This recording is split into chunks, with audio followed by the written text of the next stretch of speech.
झारखंड विधानसभा चुनाव की सुगबुगाहट तेज हो गई है। जल्द ही झारखंड विधानसभा चुनाव को लेकर नोटिफिकेशन भी जारी होने की उम्मीद जताई जा रही है। इसी कड़ी में सोमवार को भारत निर्वाचन आयोग की टीम 2 दिवसीय झारखंड दौरे पर है। सोमवार को रांची पहुंची निर्वाचन आयोग की टीम रांची के एक निजी होटल में विधानसभा चुनाव की तैयारियों को लेकर समीक्षा बैठक कर रही है। इसी कड़ी में निर्वाचन आयोग की टीम ने विभिन्न राजनीतिक दलों के प्रतिनिधियों के साथ 1-to-1 मिलकर उनके राय मांगी है। आयोग की टीम से मुलाकात कर निकले पार्टियों के प्रतिनिधियों ने पत्रकारों से मुखातिब होते हुए अपनी बातों को रखा, जिसमें लगभग पार्टियों का मानना है कि चुनाव छठ के बाद कराया जाना चाहिए ताकि सभी बड़े त्योहार आसानी से संपन्न हो जाएं। वहीं बीजेपी और कांग्रेस की माने तो यहां भी दोनों के विचार अलग अलग नजर आए। बीजेपी ने जहां आयोग से बांग्लादेशी घुसपैठी मामले को लेकर आयोग को अवगत कराते हुए वोटरों का आधार कार्ड जांच करवाने की बात कही, तो वहीं कांग्रेस के प्रतिनिधियों ने आयोग से सिफारिश की है कि बीजेपी चुनाव से पहले उन्माद फैलाने की कोशिश कर रही है। बाहर के नेताओं को झारखंड बुलाकर हिंदू मुस्लिम करवा रही है, इसे रोका जाना चाहिए। वहीं दूसरी ओर जेएमएम के प्रतिनिधियों ने आयोग को राज्य की जानकारी देते हुए कहा कि झारखंड अति नक्सल प्रभावित राज्य है, इसलिए चुनाव में सुरक्षा के पुख्ता इंतजाम होने चाहिए और पारा मिलिट्री फोर्स की व्यवस्था की जानी चाहिए। साथ ही जेएमएम ने कम से कम चरण में चुनाव कराने की भी मांग की है। एक सुझाव है कि जनादेश हमारा जनादेश 5 साल के लिए है। हमारा कार्यकाल दिसंबर तक है, कोई हड़बड़ी ना है और चुनाव निहायत यदि पहले ही महाराष्ट्र के साथ करना पड़े तो 15 नवंबर तक, क्योंकि बिरसा जयंती, Kartik Purnima, state foundation day, ये सभी चीज़ें हैं, उसके बाद ही उसको प्लान किया जाए। दूसरा कि हमारे राज्य शांतिपूर्ण है, ज़्यादातर इलाके पहाड़ जंगल से आच्छादित है। उन जगहों पर न्यूनतम सेंट्रल पैरामिलिट्री फोर्सेस का डिप्लॉयमेंट हो और यदि बहुत ज़रूरी है तो साथ में स्टेट पुलिस का समान रूप से, ताकि दहशत न फैले, मतदान प्रभावित ना हो और धर्म को लेकर, जाति को लेकर, संप्रदाय को लेकर जिस प्रकार से लगातार हेट स्पीच दिया जा रहा है उस पर कारगर रोक लगाए। लेवल प्लेइंग फील्ड जो है वो समान रूप से दिखना चाहिए, ना कि कोई वीआईपी है उसके लिए फ्लाइंग जोन रिजर्व कर दिया जाए और उसके बाद हमारे लिए उस मौके को हटाया जाए। इस सारे चीज़ों पर माननीय मुख्य चुनाव आयुक्त ने कहा आपकी सभी जो चीज़ें बिंदुएं हैं वो गौर करने लायक है। निश्चित रूप से आपके सभी कंसर्न को देखते हुए ही निर्णय लेंगे। कितने चरण में? हमने कहा है कि बहुत, अभी तो जम्मू कश्मीर जैसे राज्य में आप 3 चरण में करवा दे रहे हैं, 90 विधानसभा में आप 1 चरण में करवा रहे हैं, तो जितना कम से कम हो, क्योंकि संसाधन हमारे पास भी कम है और जितने ज़्यादा चरण में होगा उतना ज़्यादा गंदगी फैलाने का मौका हमारे जो विपक्ष के लोग हैं, जिनको अपनी भाषा बोलने नहीं आता, केवल जात और धर्म की भाषा बोलने आता है, उससे गंदगी बढ़ेगी।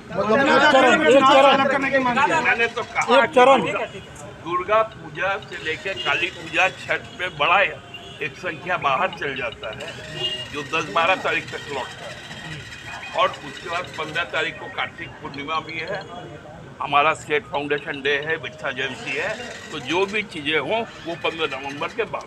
और वरिष्ठ नेता शशि भूषण राय जी आज का प्रदेश कांग्रेस के तरफ से नमित थे। हम लोगों ने आकर के पहला प्रश्न जो रखा हम लोगों ने कि 1 चरण में चुनाव हो। दूसरा हम लोगों ने रखा ये कि पर्व को देखते हुए, और हमारे यहाँ पर भगवान बिरसा मुंडा जी की जो जयंती होती है 15 नवंबर को, हम लोग का यहाँ झारखंड का बहुत बड़ा पर्व है भगवान के बिरसा मुंडा जी के नाम पर, तो उसके बाद ही चुनाव कराया जाए। तीसरा हम लोगों ने रखा कि फेयर इलेक्शन हो और जो उन्मादी नेता भारतीय जनता पार्टी के आ करके यहाँ पे उन्माद फैलाने का काम करें उन पर रोक लगे और वैसे नेता को चिन्हित कीजिए जो पिछले बार भी आपने 5 दिन 10 दिन जो हेट स्पीच देते थे उन सभी को बैन किया जाए और उस बैन करने के तहत उनको यहाँ झारखंड में आने पर रोक लगाया जाए। बहुत सारे मुद्दे हम लोगों ने चर्चा की, किस तरह से नाम भी आप लोगों ने लिया क्या वैसे नेताओं? निश्चित रूप से मुख्यमंत्री, पूर्व मुख्यमंत्री की जब मैं नाम ले रहा हूँ तो उसमें सब आ जाता है, बहुत सारे। हमने एक और बात कहा कि आप 10 साल 100 दिन की सरकार आपकी केंद्र में है, पिछले 5 साल के पहले आपके पास में डबल इंजन की सरकार थी। आप उसकी खाका बताएं कि आपने विकास के लिए क्या किया। दूसरी, आपने 10 साल 100 दिन में झारखंड के लिए केंद्र सरकार के द्वारा विकास के लिए क्या आपने दिया, एक कुछ हम लोग को बताने का आप करें। और आप झारखंड की जनता के पास अपने विकास के कार्य या रोड मैप कोई विकास का बनाओ, झारखंड की उन्नति के लिए कोई बनाओ, तो आप उस बातों पर जाकर करके बात करें, ना कि आप यहाँ पे हेट स्पीच और उन्माद फैला करके वोट ऑफ पोलराइजेशन जो करना चाहते हैं उस पर नहीं करें। और झारखंड की जनता सजग भी है कि आपकी बातों में नहीं आने वाले, वो विकास चाहता है, यहाँ के लोग रोजगार चाहते हैं, यहाँ के लोग आने वाले दिन में भविष्य चाहते हैं। लेकिन आपने क्या किया उसकी कोई खाका नहीं है। जब हमने सरकार संभाली थी हेमंत सोरेन के नेतृत्व में, तो मैं आपको बताऊं कि हमारे पास यहाँ के एम्प्लॉयर्स को पैसा देने के लिए फंड नहीं था, इतना हमारा खराब स्थिति था। लेकिन हम लोगों ने उसको उड़ाया। कोरोना जैसा कार्य इतना बढ़िया हेमंत सोरेन रामेश्वर राव जी के नेतृत्व में चला।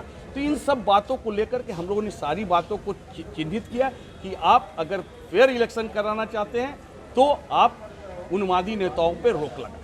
भारतीय जनता पार्टी को आमंत्रित किया गया था इसमें से झारखंड विधानसभा चुनाव के संदर्भ में कि हमसे सुझाव मांगा गया, तो हम लोगों ने बहुत सुझाव दिया। और जो सबसे हमारा एक स्ट्रॉन्ग सुझाव था कि इस राज्य में बांग्लादेशी घुसपैठिए बढ़े हैं और बांग्लादेशी घुसपैठिए हैं, तो इनका कोई न कोई एक सॉल्यूशन निकालना चाहिए, निराकरण करना चाहिए। तो मतदाताओं का पहचान पत्र जो है तो वो तो बन जाता है, परंतु आधार कार्ड जो मूल है उसको जांच का विषय है कि फर्जी आधार कार्ड के आधार पर मतदाता जो बनते हैं उसका जांच किया जाए और आधार कार्ड को कोई मैकेनिज्म डेवलप किया जाए कि वो फर्जी है तो पकड़ा जाए। तो इस प्रकार का आश्वासन हमको मिला है कि इस पर कार्रवाई होगी। तो हमने जो सबसे महत्वपूर्ण विषय उठाया है कि बांग्लादेशी घुसपैठिए इस राज्य में बड़े पैमाने पर बढ़े हैं और एक एक बूथ पर यह कहा जाता है, चुनाव आयोग का ही मानना है और उसके ब्रीफिंग में ये बात पहले आ चुका है कि एक वर्ष में 3 से 3.25% मतदाता बढ़ते हैं। उस हिसाब से 5 वर्षों के अंदर 15 से 17% मतदाता बढ़ना चाहिए। परंतु झारखंड के अनेक बूथ ऐसे हैं जिसका हम लोगों ने रिसर्च किया इस राज्य के अंदर, तो 123% मतदाता बढ़े हैं। 100% से अधिक मतदाता में जो प्रत्याशित वृद्धि हुई है, हज़ारों की संख्या में ऐसे बूथ हैं। तो हमने जांच करने के लिए कहा है और आश्वासन हमें मिला कि इसकी जांच जरूर होगी। इन विषयों को उठाया है और नहीं, टाइमिंग के लिए हम लोगों ने कहा है कि झारखंड में पर्व त्यौहार का दुर्गा पूजा है, छठ है, इसको ध्यान में रखते हुए ही निर्धारित किया जाए और कम चरणों में चुनाव हो। उससे भी लाभ है, क्योंकि जो झारखंड की पहले की जो स्थिति थी और आज की स्थिति में अंतर है। अब हम लोग कम चरण में भी चुनाव करा सकते हैं, ये भी मैंने आग्रह चुनाव आयोग से किया है। अब देखना है कि इन मुलाकातों के बाद भारत निर्वाचन आयोग की टीम क्या फैसला लेती है। न्यूज़ विंग के लिए रांची से रफी समी की रिपोर्ट। डोंट वरी सर, घर आपको टाइम पर मिलेगा और ऐसा मिलेगा कि आपकी उंगलियां भी बरतेंगी। ये देखिए सर, A1 क्वालिटी का सीमेंट लगा रहा हूं मैं। मजबूती का सारा ठेका हम ही लिए हैं का? अरे बॉडी विदाउट स्ट्रॉन्ग बोन किस काम का? देखिए, मजबूत घर चाहिए तो अच्छे सीमेंट के साथ अच्छा सरिया भी लगाइए, तभी तो ऐसा घर बनेगा जो पीढ़ियां बरते। तो कौन सा TMT लगाएं? अरे एक ही तो है, भारत का सबसे भरोसेमंद Saluja gold TMT bars. Extra strong, higher earthquake resistance, flexible, better bonding with cement और सालों का भरोसा। निर्माण में मजबूती चाहिए तो अच्छे सीमेंट के साथ लगाइए सिर्फ सलूजा गोल्ड TMT। अब सही पकड़े हो कॉन्ट्रैक्टर बाबू। सलूजा गोल्ड TMT बार, मजबूती सब कुछ है।